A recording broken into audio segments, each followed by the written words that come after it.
Bismillahirrahmanirrahim. Assalamualaikum warahmatullahi wabarakatuh.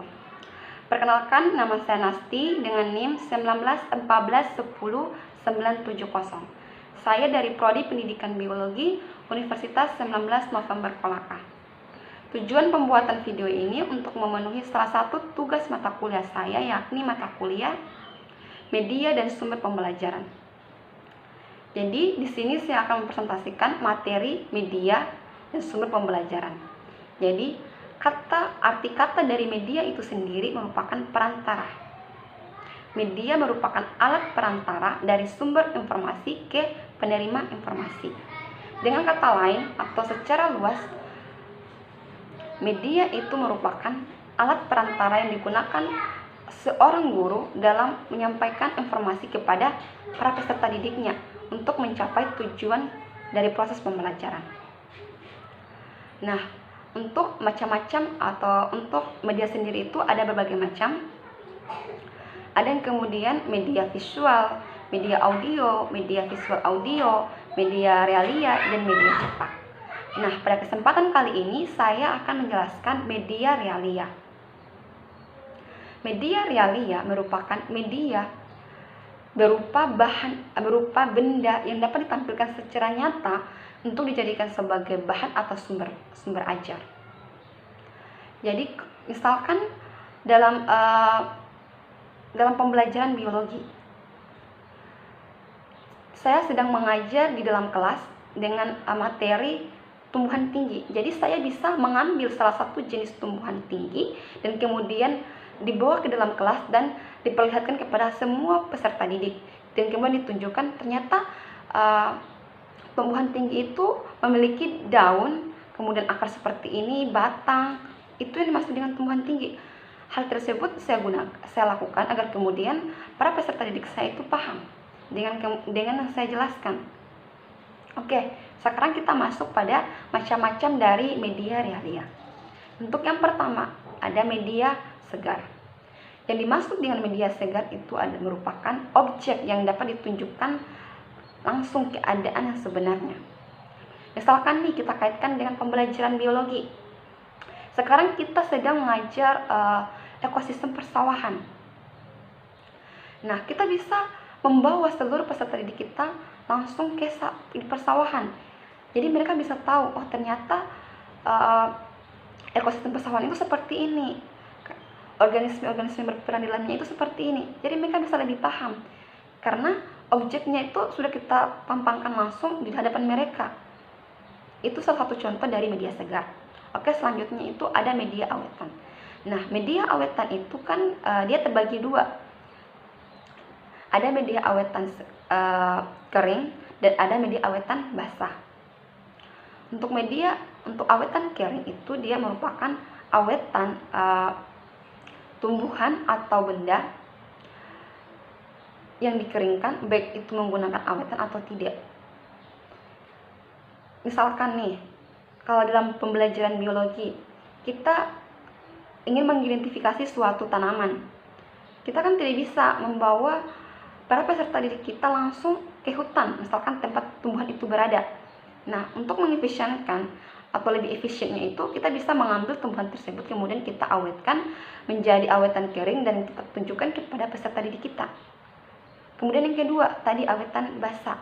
Awetan basah dimaksud itu adalah tumbuhan atau hewan yang direndam menggunakan awetan baik secara keseluruhan atau pada bagian-bagian tertentu saja.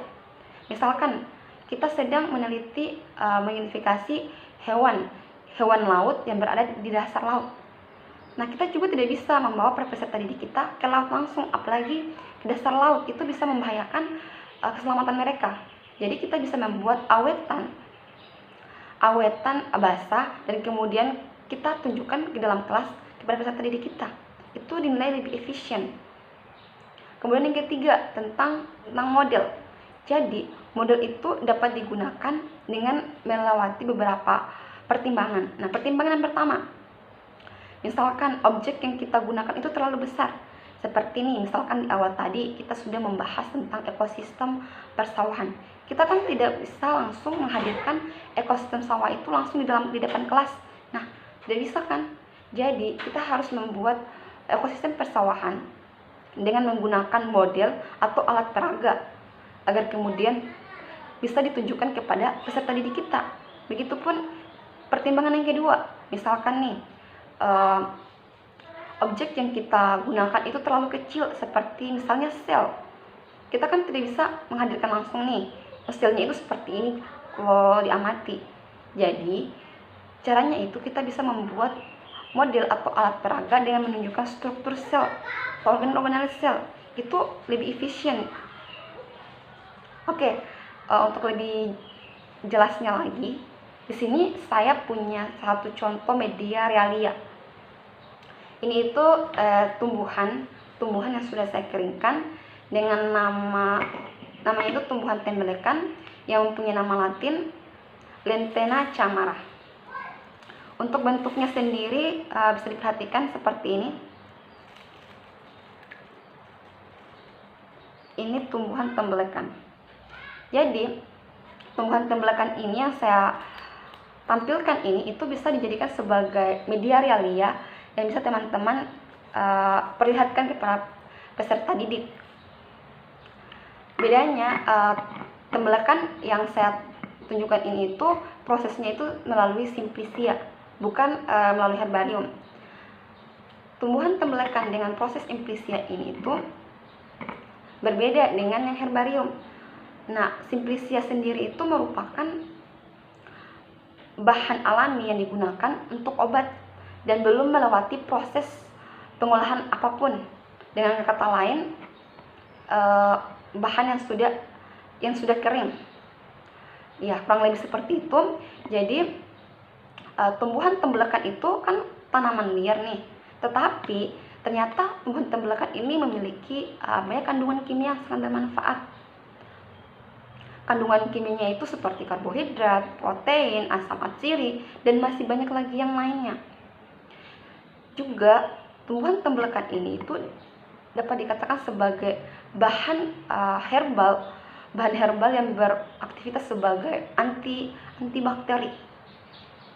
Dan juga kandungan yang terdapat kandungan minyak atsiri yang terdapat dalam tumbuhan tembelekan ini ternyata bisa berguna untuk mencegah penyakit. Jadi tanpa kita sadari ternyata tumbuhan tembelekan ini yang hidupnya liar ya, yang notabene sebagai tanaman liar ternyata memiliki banyak manfaat. Kita sebagai anak biologi yang sudah mempelajari fisiologis maupun anatomi dari suatu tumbuhan, kita juga tidak hanya mengawati struktur dari tumbuhannya atau bagian-bagian dalam tumbuhan, tetapi kita juga harus mengetahui juga kandungan atau fungsi dari tumbuhan yang kita amati, tumbuhan yang ada di sekitar kita, seperti tumbuhan tembelekan yang tanaman liar ini. Karena ternyata tumbuhan liar ini walaupun dia notabene sebagai tumbuhan liar, tetapi memiliki banyak manfaat yang kemudian bisa digunakan. Oke, itu salah satu contoh dari media realia tadi yang sudah saya paparkan, tumbuhan tembelekan. Oke, selanjutnya kita masuk pada kelebihan dan kekurangan dari media realia. Oke, kita mulai dari yang pertama, kelebihan dari media realia. Yang pertama, dengan menggunakan media realia itu bisa menanamkan konsep dasar dari yang tadinya bersifat abstrak bisa menjadi benar, konkret, dan realistis. Yang kedua, media realia itu bisa menumbuhkan interaksi antara peserta didik dengan benda nyata. Itu kelebihannya ya. Kemudian yang ketiga, media realia juga bisa membangkitkan keaktifan para peserta didik dalam proses belajar mengajar, misalkan dalam mengamati. Kemudian kelebihan yang terakhir itu adalah dapat menumbuhkan motivasi bagi para peserta didik. Oke, kemudian kekurangan dari media realia. Seperti yang kita ketahui, media realia itu kan ada yang ukurannya besar dan kecil, yang kemudian tidak bisa kita hadirkan langsung di depan kelas. Kekurangan kedua, media realia itu ada harga yang tinggi, cukup tinggi, dan kemudian yang kekurangan terakhir itu adalah media realia yang tidak terawat. Oke, Itu saja presentasi dari media realia yang dapat saya sampaikan. Lebih dan kurangnya mohon dimaafkan. Wassalamualaikum warahmatullahi wabarakatuh.